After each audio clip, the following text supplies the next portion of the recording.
I started off my day today at the South Keswick Solar Hub, just on the edge of Dubbo. 55 hectares, about 18 megawatts of solar panels. And thank you to Murray for showing me around and giving me a huge amount of very helpful information to just make sure I'm keeping perspective on different ways that we generate power in this electorate. We've obviously got wind farms, we've got solar panels going up, we've obviously got coal mining as part of the electorate. So it is important for me to make sure that I fully understand all those different components and make sure I'm getting exposure to those. Well, after I finished there, I had some people down northwest of Wellington that wanted to catch up with me. So I went down around the Burnwood and Loomba area, and I found it fascinating. Speckled park beef. I didn't know we had such good breeding in this electorate for speckled park beef. So thanks to Justin for his time down there, and it was great to talk to a few farmers around there. And as you travel around the electorate, it does change fairly dramatically. The landscape, the amount of rain that people get, it really is different. And I said it before, it's a big electorate, 17,352.89 square kilometres, not much smaller than the entire country of Fiji. So it is a big electorate, and there are a huge number of changes as you go around the electorate.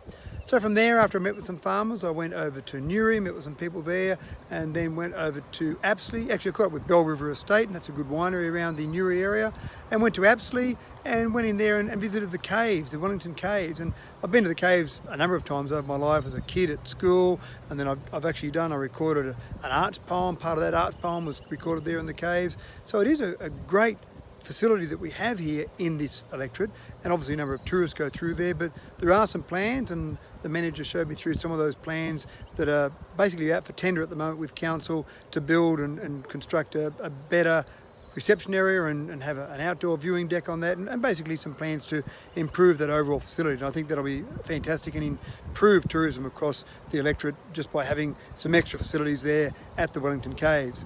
I then went through to Yarragal, caught up with some people down there at Yarragal, and met some people that have moved from Austria, of all places, out to this particular area. And it does seem a bit of a change there. They've got some hills that are the same, but everything else is pretty different.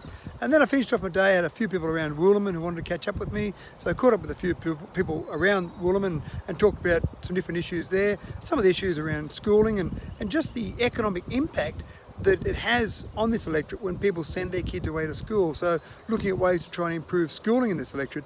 And I hadn't really thought about it before, but when people do send their kids away to school, say at boarding school in Orange or in Bathurst or Sydney, then it does have an economic impact on the area. So just making sure we get schooling right is really important, and our kids' education obviously is incredibly important. So I finished off around there, and just on my way home now. Should get home around dark tonight, which is not a bad finish time for me. I'm used to getting home before dark.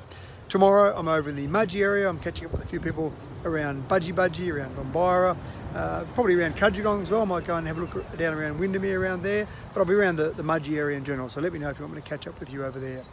This has been Mathew Dickerson, your independent voice.